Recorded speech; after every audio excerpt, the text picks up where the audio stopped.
अच्छा चलें तो लास्ट क्लास में हमने जो था वो न्यूमेरिकल्स कर रहे थे, और न्यूमेरिकल्स में दो न्यूमेरिकल्स रह गए थे। आज इसे कंप्लीट करके न्यू चैप्टर हम स्टार्ट करेंगे, और वो चैप्टर होगा स्केलर एंड वेक्टर्स का। ठीक है। तो देखिए 1.7 में जो न्यूमेरिकल उसमें लिखा हुआ है, estimate that how many hydrogen atom does it take to stretch across the diameter of the sun. तो आपसे कहता है कि कितने हाइड्रोजन एटम्स रिक्वायर्ड होंगे अगर हमें सन का डायमीटर क्या करना हो, फॉर्म करना हो। लेट से हम कहते हैं कि ये आपके पास सन का डायमीटर है, ठीक है। और इस सन के डायमीटर को बनाने के लिए, इसके डायमीटर को अगर मैं यहाँ पर ड्रॉ कर दूं कि ये इसका जो है वो डायमीटर है। अब इस डायमीटर को बनाने के लिए अगर हमें हाइड्रोजन एटम यूज करने पड़े, तो वो कितने हाइड्रोजन एटम इसके अंदर क्या होंगे, यूज होंगे, ये हमने क्या करना है, ड्रॉ करना है। ठीक है ना। यानी कि ये हमने क्या फाइंड आउट करना है। तो जैसे ये आपके पास है कि ये एक आपके पास हो गया हाइड्रोजन एटम, ये दूसरा हो गया, ये तीसरा हो गया, चौथा हो गया, पांचवा हो गया, छठा हो गया। ठीक है ना। इस तरह से हमें कितने हाइड्रोजन एटम्स चाहिए होंगे इस डायमीटर को फॉर्म करने के लिए, ये हमने क्या करना है, इसमें फाइंड आउट करना है। Diameter of sun 1.39 exponent 9 metre होता है, और diameter of proton 1.2 exponent minus 10 metre होता है। ये कुछ कॉन्स्टेंट्स वैल्यूज हैं, ठीक है, जो कि आपको अवेलेबल होंगी इजीली, कोई मसला नहीं है। इसको गूगल पे भी आप चेक कर सकते हैं, और अपनी बुक के अंदर भी जो एस्टिमेशन है उसके अंदर ये वैल्यूज गिवन है। अब अगेन हमने यही करना है कि इसके अंदर फाइंड आउट करना है कि कितने नंबर ऑफ हाइड्रोजन एटम। तो हम यहाँ पर फार्मूला लिखते हैं कि number of hydrogen, number of hydrogen atom is equals to diameter of sun. जो भी डायमीटर है सन का, उसको आप डिवाइड कर देंगे किससे, डायमीटर ऑफ हाइड्रोजन एटम से। ठीक है ना। तो diameter of sun and divided by diameter of hydrogen atom, diameter of hydrogen atom. तो अब आपने क्या करना है, इसके अंदर वैल्यूज को सब्स्टिट्यूट करना है। तो डायमीटर ऑफ सन मैंने ऊपर लिखा हुआ 1.39 एक्सपोनेंट 9 मीटर, और diameter of hydrogen atom 1.2 exponent minus 10 metre. तो जब आप इसको सॉल्व करेंगे तो आपका आंसर आ जाएगा। सॉल्व कर कर देखें जरा। जी।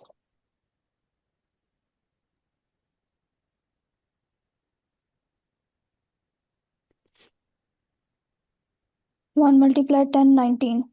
1 एक्सपोनेंट 19 हाइड्रोजन एटम। ठीक हो गया ना।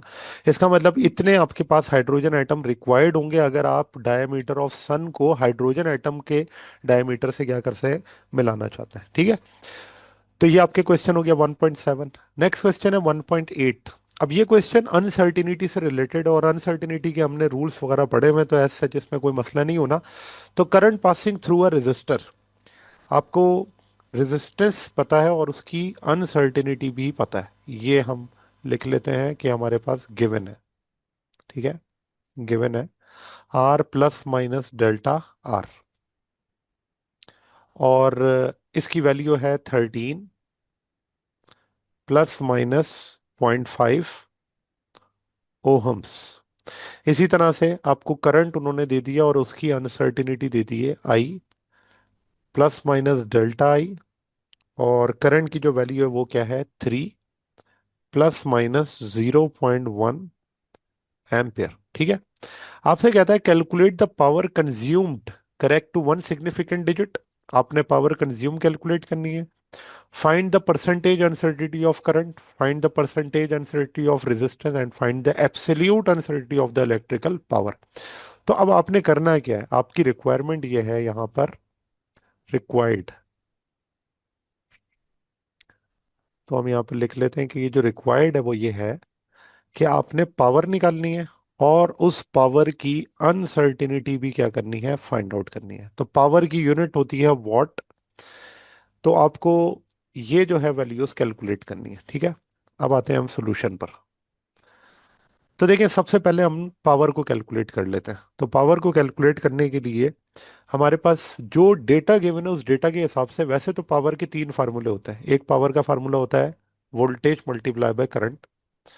एक पावर का फार्मूला होता है आई स्क्वायर आर। और एक पावर का फार्मूला होता है वी स्क्वायर अपॉन आर। ये तीन इलेक्ट्रिकल पावर के फार्मूला। अब अगर आप देखें तो हमारा जो डेटा है वो डेटा हमें ये बताता है कि हम सेकंड फार्मूला इसमें क्या कर सकते हैं, यूज कर सकते हैं, क्योंकि हमारा डेटा आई और आई आर की फॉर्म में गिवन है। तो हम बिल्कुल वही करते हैं कि इसको यूज करते हैं और पावर निकाल लेते हैं। करंट आपके पास कितना है, 3, और इसका स्क्वायर। रेजिस्टेंस कितनी है, 13। 3 का स्क्वायर हो जाएगा 9, और 9 को आप 13 से क्या कर देंगे, मल्टीप्लाई। तो आपके पास वन पावर आ जाएगी सेवनटीन कितनी, 117। 117। तो ये आपके पास 117 वॉट आ गई पावर। ठीक है। तो यस। मैं यहाँ लिख देता हूँ 117। अब अगला टास्क हमारा क्या है, डेल्टा पी कैलकुलेट करना है। यस। ठीक है। पावर हमने कैलकुलेट कर ली है। अच्छा, तो ये तो है फर्स्ट पार्ट इसका। तो मैं यहाँ लिख देता हूँ कि ये हमने फर्स्ट पार्ट सॉल्व कर लिया। सेकेंड पार्ट के अंदर उसने क्या, find the percentage uncertainty of the current. आपने करंट की परसेंटेज अनसर्टिनिटी निकालनी है और रेजिस्टेंस की भी परसेंटेज अनसर्टिनिटी निकालनी है। तो सेकेंड पार्ट हमारा जो है वो है रेजिस्टेंस, सॉरी, करंट की अनसर्टिनिटी फाइंड आउट करने का। परसेंटेज अनसर्टिनिटी हम फाइंड आउट करेंगे करंट में। तो परसेंटेज अनसर्टिनिटी का जो फार्मूला था वो ये था कि आपने लीस्ट काउंट को डिवाइड करना था किससे, जो आपके पास मेजर। मेजर्ड वैल्यू है, और मल्टीप्लाई करना था किससे, 100 से। तो ज़रा हम जाकर देखते हैं कि हमें करंट की वैल्यूज क्या क्या गिवन है। हमें उन्होंने करंट दिया हुआ है लीस्ट काउंट 0.1, और जो करंट की वैल्यू है वो क्या है, 3 है मेजर्ड वैल्यू। तो हम यही करते हैं, 0.1 डिवाइडेड बाई 3 मल्टीप्लाई बाय 100। करें जी सॉल्व, बताएं क्या आएगा। 3.33। 3.33। तो ये आपके पास आ गई percentage uncertainty of current. C part. C part में आपने रेजिस्टेंस की परसेंटेज अनसर्टिनिटी को क्या करना है, आप कैलकुलेट करना है।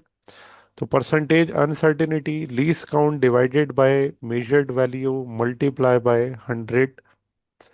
तो जो लीस्ट काउंट है वो अब रेजिस्टेंस के केस में क्या है, 0.5 और 13, ठीक है ना, 0.5, 13। तो यहाँ पर हम इसी तरह सब्स्टिट्यूशन कर लेते हैं। 0.5 डिवाइडेड बाई 13 मल्टीप्लाई बाय 100। 3.85। 3.85%। ठीक है, परसेंटेज अनसर्टिनिटी आ गई। फोर्थ पार्ट, जो डी पार्ट है इसका, उसमें वो कहता है कि पावर की अनसर्टिनिटी को आप क्या करें, फाइंड आउट करें। तो अनसर्टिनिटी इन पावर के लिए आपने क्या करना है, अगर आप इस फार्मूले को देखें, जो हमारा फार्मूला था वो था आई स्क्वायर आर। तो यहाँ पर कौन सा रूल अप्लाई होता है अनसर्टिनिटी का, पावर रूल। ठीक है ना, मल्टीप्लाई तो हो रहा है लेकिन साथ साथ क्या है, इसके ऊपर पावर भी मौजूद है। तो हमने क्या करना है, पावर रूल यहाँ पर अप्लाई करना है और इसकी टोटल परसेंटेज अनसर्टिनिटी क्या करनी है, कैलकुलेट करनी है। तो हम इस तरह कैलकुलेट करेंगे कि पावर है 2, मल्टीप्लाई करेंगे परसेंटेज अनसर्टिनिटी ऑफ करंट से, प्लस पावर है 1, मल्टीप्लाई करेंगे परसेंटेज अनसर्टिनिटी ऑफ रेजिस्टेंस से। ठीक है ना, आपस में दोनों को ऐड कर देंगे। तो 2 मल्टीप्लाई करंट की जो अनसर्टिनिटी थी वो हमने निकाली 3.33, 3.33%, plus 1 multiply by percentage uncertainty of resistance 3.85%। तो जरा मल्टीप्लाई कर लें, 10.51। 5। 10.51। ठीक हो गया। ये आपके पास 10.51 टोटल क्या हो गई, परसेंटेज अनसर्टिनिटी आ गई, कि हमारे पास जो पावर है उसके अंदर कितनी अनसर्टिनिटी होगी। अच्छा, अब 10.51 आ गया, तो यानी कि अब मैं पावर का जो फार्मूला हमने, या पावर के हमने जो डेटा में लिखा था उसको जाके फिल कर लेते हैं। 117, और यहाँ क्या आ जाएगा, 10.5%। क्योंकि उन्होंने हमसे पूछी परसेंटेज अनसर्टेनिटी थी। अगर वो हमसे पूछते एब्सोल्यूट अनसर्टेनिटी, हाँ वैल्यूज को अब हम क्या कर सकते हैं, सॉल्व करके लिख सकते हैं। तो कैसे लिखेंगे? 117 प्लस माइनस, अब देखें 117 का 10.5% निकालना है। तो कैसे निकालेंगे? 117 10.5 डिवाइडेड बाय 100, सॉल्व करें। जी।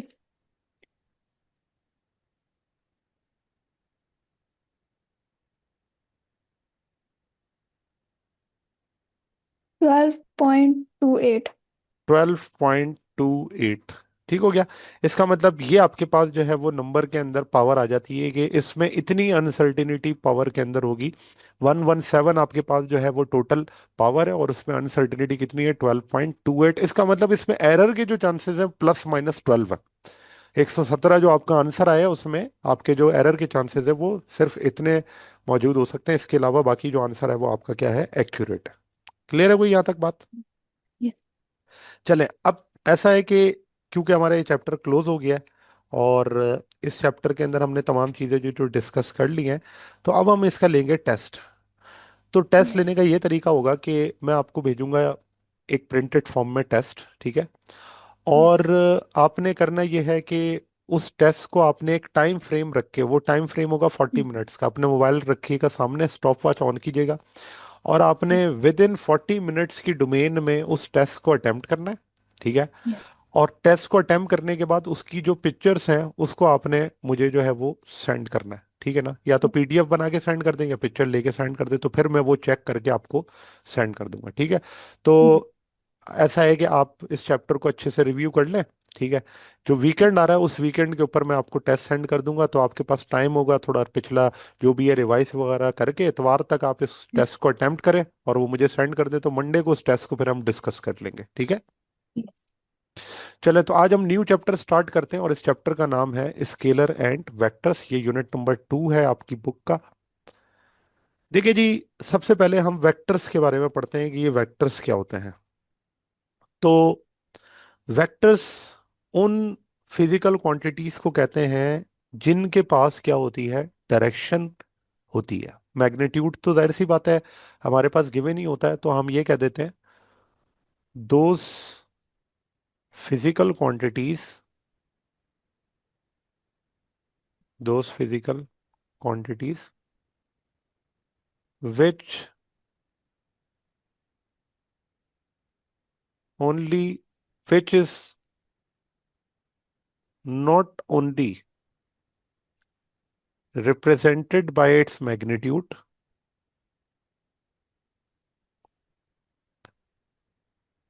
but with direction as well, direction as well। तो वो फिजिकल क्वांटिटीज जिनको हम सिर्फ मैग्नीट्यूड के साथ नहीं बल्कि डायरेक्शन के साथ भी स्टडी करते हैं, उन्हें हम क्या कहते हैं? वेक्टर्स कहते हैं, ठीक है? अब इस वेक्टर्स के अंदर बहुत सारी आपके पास एग्जांपल्स मौजूद है। जैसे डिस्प्लेसमेंट हो गया, displacement is a vector quantity, ठीक है? इसी तरह वेलोसिटी है, एक्सेलरेशन है, फोर्स है, मोमेंटम है, एंगुलर डिस्प्लेसमेंट है। यहाँ पर मैंने बहुत सारी क्वांटिटीज के नाम लिखे हैं ताकि आपको जो है वो आइडिया रहे कि हम किस किस तरह से किन किन क्वांटिटीज को वेक्टर्स के तौर पर पढ़ते हैं, और वजह क्या होती है? क्योंकि इनकी क्या होती है? डायरेक्शन होती है। अब जैसे मैं आपको एक एग्जांपल लेके बता देता हूँ कि लेट से हमारे पास डिस्प्लेसमेंट है, ठीक है? तो मैं यहाँ शो करता हूँ कि हमारे पास एक डिस्प्लेसमेंट है। तो डिस्प्लेसमेंट मैंने कहा एक वेक्टर क्वांटिटी है, और जब हमने ये पढ़ लिया कि वेक्टर जो है वो दो चीजों से रिप्रेजेंट होता है, तो हम लिख देते हैं मैग्नीट्यूड भी होना चाहिए और डायरेक्शन भी होनी चाहिए।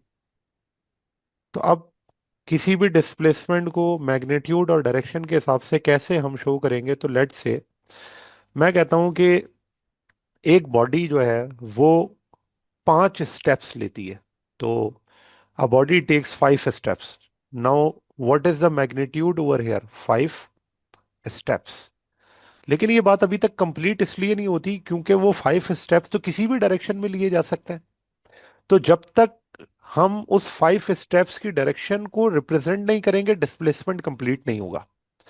तो 5 स्टेप्स एक मैग्नीट्यूड को शो कर रहा है। डायरेक्शन क्या होगी, तो हम इसको लिखेंगे टूवर्ड्स नॉर्थ। अब ये बात क्या हो गई, कंप्लीट हो गई। तो देखें दोनों चीजें आ गई ना। 5 स्टेप्स मैग्नीट्यूड है, टूवर्ड्स नॉर्थ डायरेक्शन है। तो यहां पर जो आपके पास डिस्प्लेसमेंट है वो इस तरह से मैग्नीट्यूड और डायरेक्शन रिप्रेजेंट करता है किसी फिजिकल क्वांटिटी की, और वो फिजिकल क्वांटिटी क्या है, डिस्प्लेसमेंट है। ठीक है ना।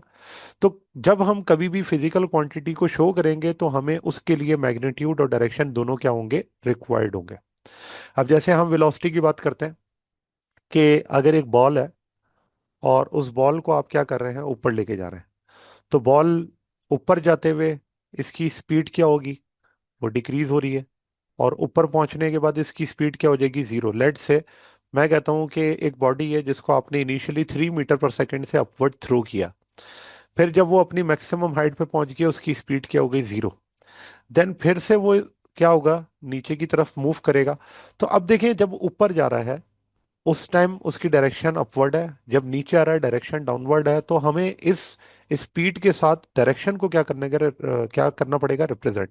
लेट से अगर मैं कहता हूं कि ऊपर जाते हुए स्पीड को हम पॉजिटिव लेते हैं, तो फिर नीचे आते हुए स्पीड को हम क्या ले लेंगे, नेगेटिव ले लेंगे। और फिर हम इसे स्पीड नहीं कहेंगे, फिर इसे हम क्या कहेंगे, वेलोसिटी। क्यों, क्योंकि velocity is a vector quantity, speed vector नहीं है। तो अगर मैं यहां पर कहूं कि इस वेलोसिटी के अंदर मैग्नीट्यूड और डायरेक्शन क्या क्या है, तो जो वेलोसिटी का मैग्नीट्यूड है वो एक्चुअली स्पीड कहलाता है। और डायरेक्शन क्या है कि वो अपवर्ड जा रही है या डाउनवर्ड आ रही है।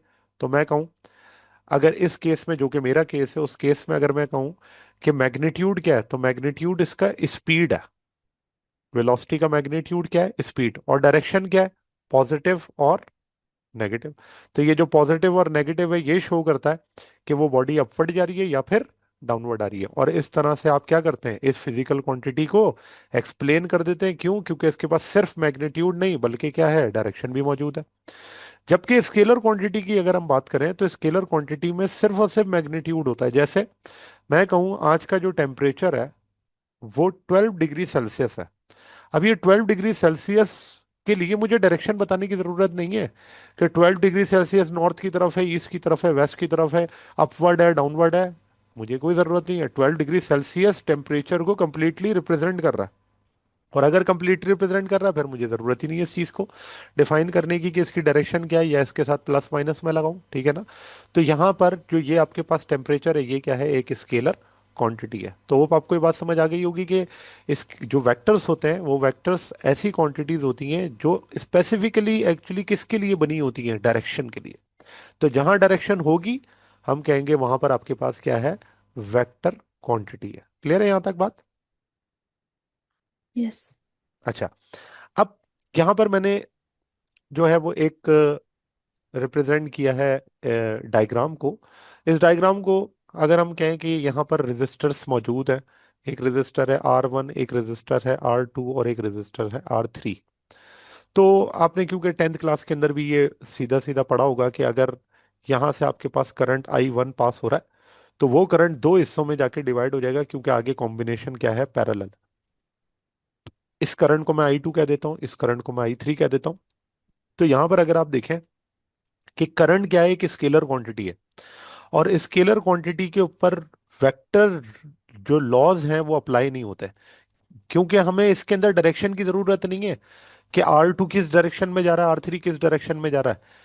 Current is a scalar quantity, so हमें उसके अंदर सिर्फ नंबर से मतलब होता है, कितना करंट आया और कितना करंट गया, उसका सम आपके पास क्या होना चाहिए, सेम होना चाहिए। तो यहां पर हम अगर लिखें कि करंट आपके पास is a scalar, current is a scalar, so it does not obey, it does not obey vector algebra, हमें इसके लिए वेक्टर अलजेब्रा की जरूरत नहीं है, हम तो इसको सिंपल अलजेब्रा से भी क्या कर सकते हैं, सॉल्व कर सकते हैं। तो हम कैसे लिखेंगे, हम इसको इस तरह लिखेंगे कि जो आपका करंट है I1, वो एक्चुअली आगे जाके डिवाइड हो गया किस में, दो करंट्स में, I2 प्लस I3। तो अगर मैं कहूं कि मेरा पहले जो करंट था वो 100 एम्पियर था, और बाद में ये डिवाइड हो गया, तो मैं लिख सकता हूँ 50 + 50। तो क्या यहाँ पर आपको नंबर्स में डायरेक्शन नजर आ रही है? तो यहाँ तो कोई डायरेक्शन नहीं है। और क्यों नहीं है? क्योंकि जो क्वांटिटी है वो क्या है, वो स्केलर है।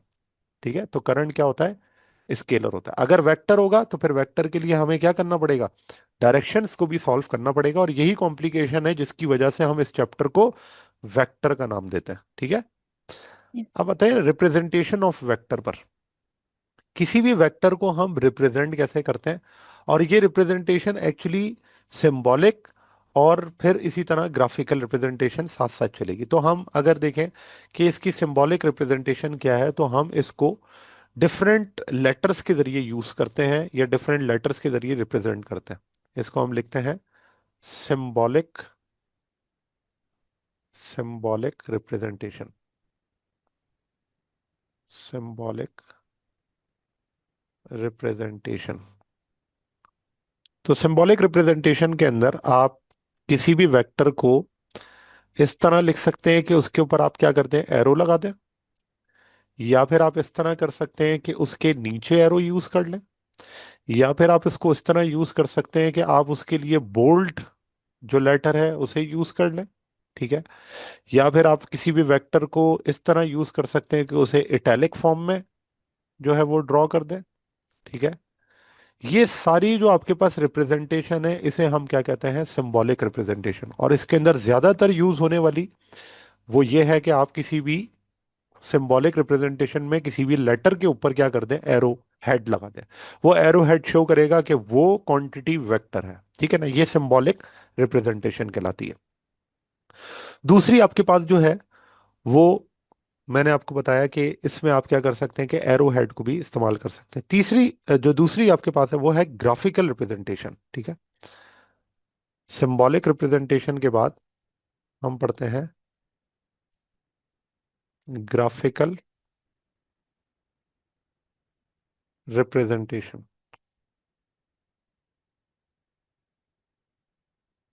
तो ग्राफिकल रिप्रेजेंटेशन इसकी क्या होगी, ग्राफिकल रिप्रेजेंटेशन में हम ये करते हैं कि इसके साथ एक लाइन ड्रॉ करते हैं, ग्राफिकल रिप्रेजेंटेशन में line with an arrow head, with an arrow head. ठीक है। अब यहां पर जो लाइन होगी इसकी, ये जो लाइन है, ये एक्चुअली लाइन शो करेगी क्या, मैग्नीट्यूड के बारे में, उस वेक्टर का मैग्नीट्यूड। ये जो लाइन है वो शो करेगी किसको, मैग्नीट्यूड को। और ये जो एरो हेड है वो किसको शो करेगा, डायरेक्शन को। तो मैं अभी आपको ड्रॉ करके बताता हूँ कि ये जो एरो हेड है वो शो करेगा डायरेक्शन को। तो लेट से मेरे पास एक वेक्टर है, और उस वेक्टर को मैं यहाँ ड्रॉ कर देता हूँ कि ये मैंने एक वेक्टर क्या कर लिया, ड्रॉ कर लिया। ठीक है। अब इस वेक्टर के अंदर जो आपको इसकी लेंथ नजर आ रही है, ये जो आपको इसकी लेंथ नजर आ रही है, ये लेंथ एक्चुअली किसको रिप्रेजेंट कर रही है, मैग्नीट्यूड को।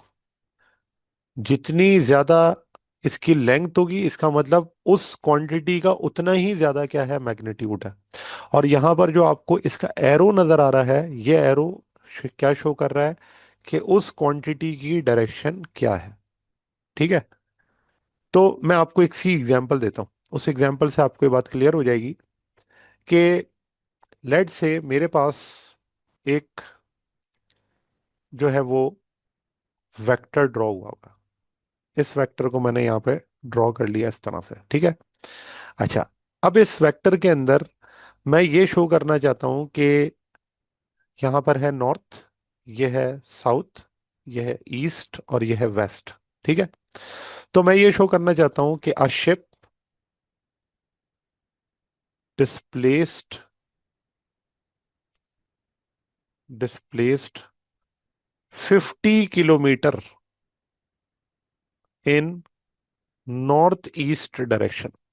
नॉर्थ ईस्ट डायरेक्शन, जैसा कि आपको वेक्टर में भी नजर आ रहा है कि जो डायरेक्शन है वो नॉर्थ ईस्ट है। अब मैंने क्या करना है, एक एक वेक्टर ड्रॉ करना है जो वेक्टर ये बात शो करे जो मैंने लिखी है, ठीक है ना, कि a ship displays 50 kilometre in north east direction from the origin. ये बात भी लिखना जरूरी होगी, क्योंकि हमने इस वेक्टर को ड्रॉ कहाँ से करना है, फ्रॉम द ओरिजिन। तो हमारे पास एक रेफरेंस फ्रेम है और रेफरेंस फ्रेम को हमने नॉर्थ वेस्ट ईस्ट साउथ से शो कर दिया। तो अब देखें, 50 किलोमीटर की लाइन को इस डिस्प्ले पे ड्रॉ करना मेरे लिए पॉसिबल नहीं है। इसी तरह अगर मैं आपसे कहूं कि आप अपनी कॉपी पर 50 किलोमीटर की लाइन ड्रॉ करके दिखाएं, तो आप नहीं ड्रॉ कर सकते। तो हम क्या करते हैं, इस काम को सॉल्व करने के लिए हम इस 50 किलोमीटर को किसी छोटे स्केल से क्या कर लेते हैं, एज्यूम कर लेते हैं कि हम ये कहते हैं कि let 1 centimetre is equals to 10 kilometre. हम ये एज्यूम कर लेते हैं अपने स्केल को कि 10 किलोमीटर किसके बराबर है, 1 सेंटीमीटर के। तो फिर 50 किलोमीटर कितने सेंटीमीटर के बराबर होगा, 5। 5। अब देखें, काम आसान हो गया। अब अगर मैं कहूं कि आपने एक वेक्टर ड्रॉ करना है जिसकी डायरेक्शन नॉर्थ ईस्ट हो, और वो कितनी सेंटीमीटर की लाइन हो, 5 सेंटीमीटर की, तो आप क्या कर सकते हैं, इस 5 सेंटीमीटर की लाइन को ड्रॉ कर सकते हैं।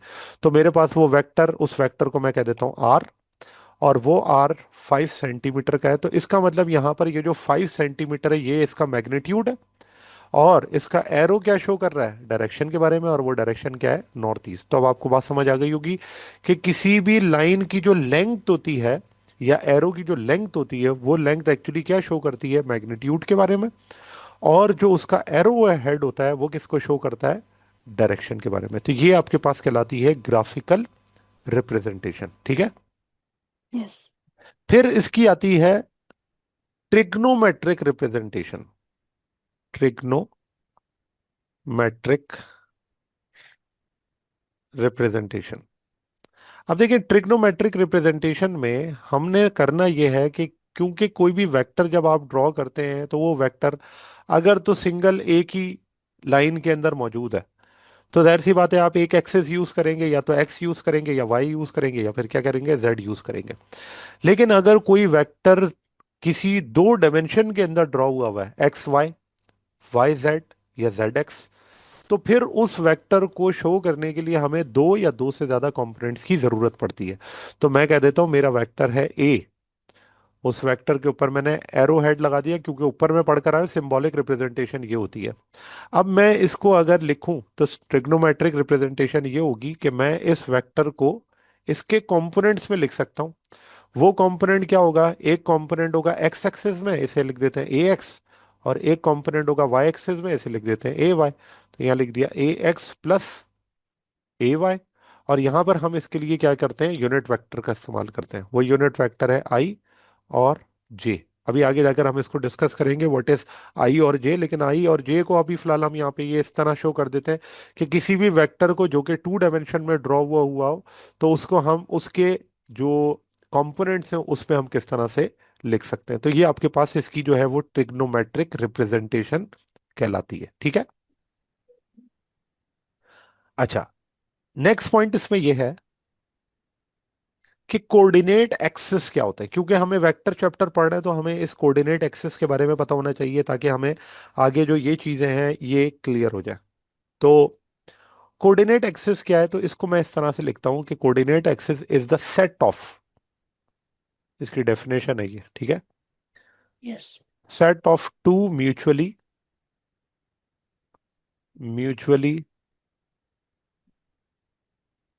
Perpendicular lines,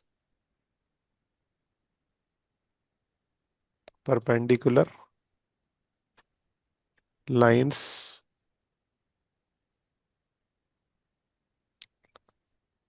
out of which,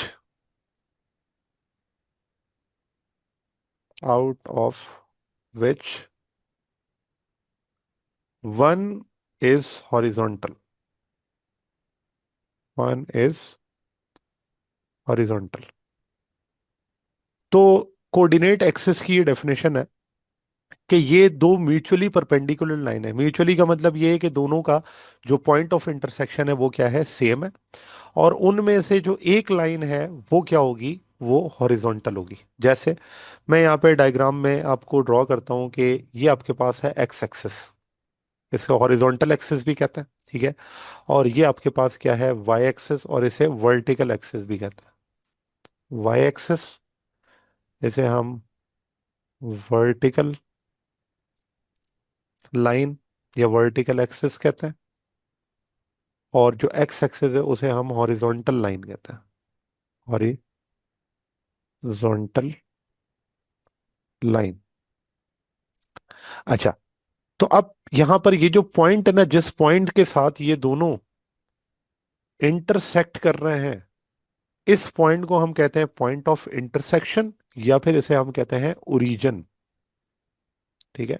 ये आपके पास कहलाता है ओरिजिन, या फिर इसे हम कहते हैं point of intersection, point of intersection. और जब ये दो लाइंस इस तरह से म्यूचुअली परपेंडिकुलर हो, परपेंडिकुलर का क्या मतलब होता है, दोनों के दरमियान में एंगल कितना बन रहा होगा, 90 डिग्री, Okay. ठीक है ना। तो Yes. इस आपके पास जो दो लाइंस के परपेंडिकुलर, म्यूचुअली परपेंडिकुलर होने से जो आपके पास एक्सिस बनता है उसे हम क्या कहते हैं, कोऑर्डिनेट एक्सिस। और ये कोऑर्डिनेट एक्सिस हमें रिक्वायर्ड क्यों होते हैं, क्योंकि किसी भी बॉडी की पोजीशन को बताने के लिए जो कि प्लेन में हो, हमें क्या चाहिए होता है, एक्स एक्सिस और वाई एक्सिस रिक्वायर्ड होता है, ठीक है ना। तो इस वजह से हम इसे इस्तेमाल करते हैं। अब ये चीज अगर इंक्लाइंड पे चली जाएगी तो आप क्या करेंगे, इसी एक्सेस को थोड़ा सा टिल्ट कर देंगे, लेकिन रहेगा हमेशा क्या, 90 डिग्री पर। देखें 90 डिग्री है ना, ये एक्स एक्सेस हो गया, ये इसका वाई एक्सेस हो गया। तो कहीं पर भी आपने यूज करना है तो आपने ये ख्याल रखना है कि जो हॉरिजॉन्टल आपके पास एक्सेस होगा वो उस प्लेन के क्या होना चाहिए, पैरेलल आना चाहिए, ठीक है ना। तो फिर हम क्या कर सकते हैं, उस कोऑर्डिनेट एक्सेस को यूज कर सकते हैं, ठीक है। अच्छा, अब इसका यूज क्या है, हम कोऑर्डिनेट एक्सेस पढ़ते क्यों है। तो इसका यूज ये है कि कोऑर्डिनेट एक्सेस के जरिए आप किसी बॉडी की पोजीशन को क्या कर सकते हैं, लोकेट कर सकते हैं। It is use to locate, it is use to locate a position of object in a plane, in a plane. तो ये आपके पास किस लिए यूज किया जाता है कि किसी ऑब्जेक्ट की पोजीशन को आप क्या करें, किसी प्लेन के अंदर शो कर दें। जैसे मैं कहता हूं ये पॉइंट है पी, अब इस पी पॉइंट की पोजीशन को मैंने क्या करना है, इस प्लेन में शो करना है। तो मैं क्या करूंगा, मुझे इस पी पॉइंट के लिए दो चीजें चाहिए होंगी, कि एक्स एक्सिस में वो कितना दूर है, वाई एक्सिस में वो कितना दूर है। तो मैं कहता हूँ लेट से वो जीरो से अगर स्टार्ट होता है और एक्स एक्सिस में वो 3 यूनिट्स तक आगे जाए तो पी पॉइंट को आपको पोजीशन मिल जाएगी।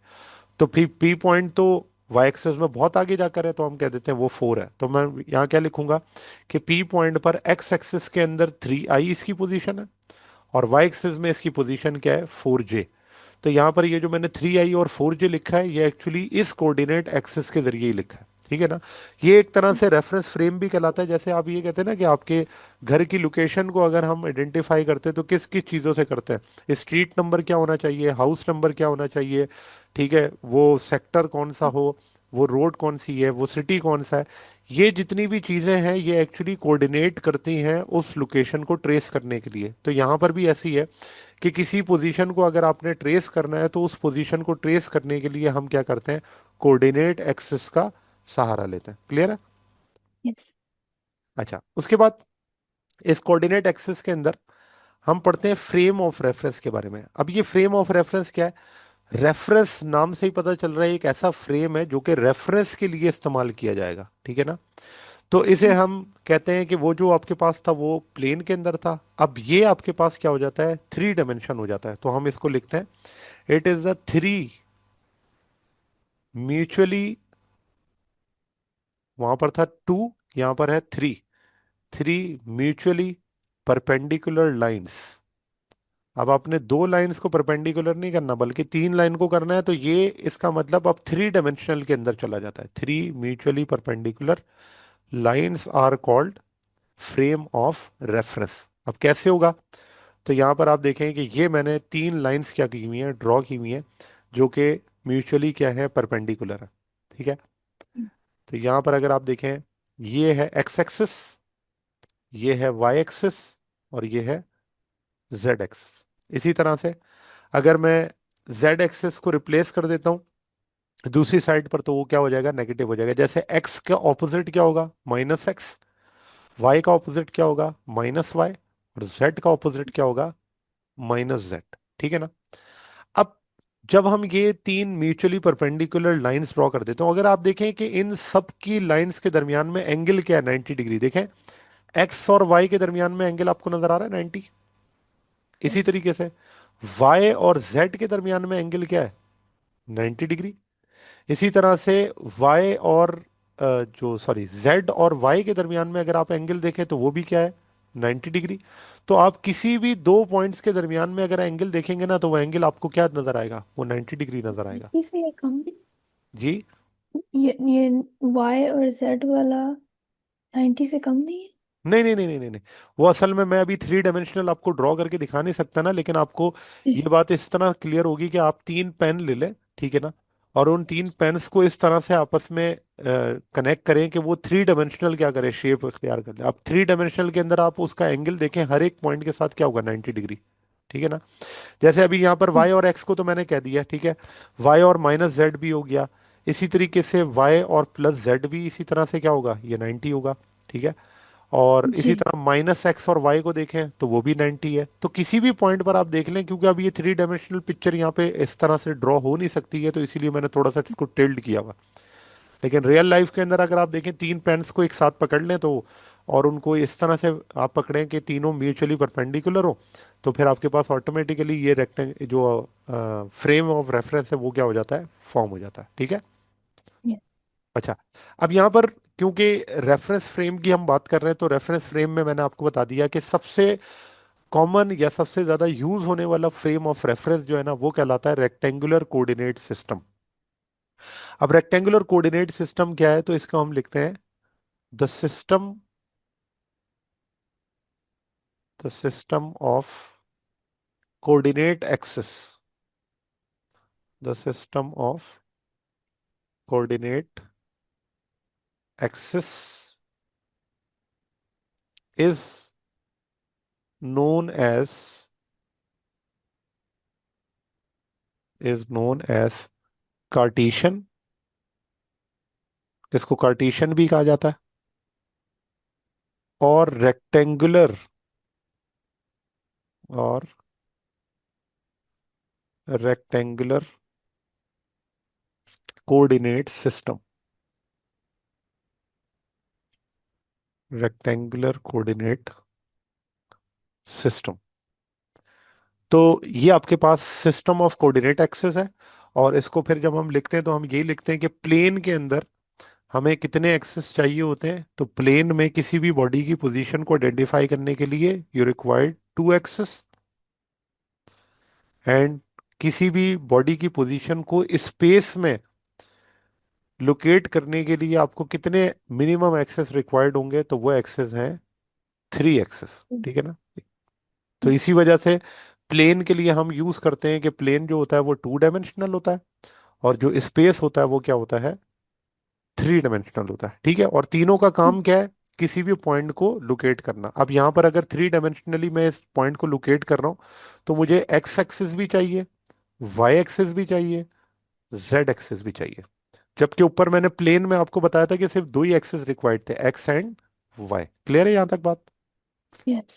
चलें, कल इसको यहीं से कंटिन्यू करेंगे और उसको फिर आगे लेके चलते हैं। ठीक है। Yes. ठीक है जी, थैंक यू वेरी मच, अल्लाह हाफिज। No.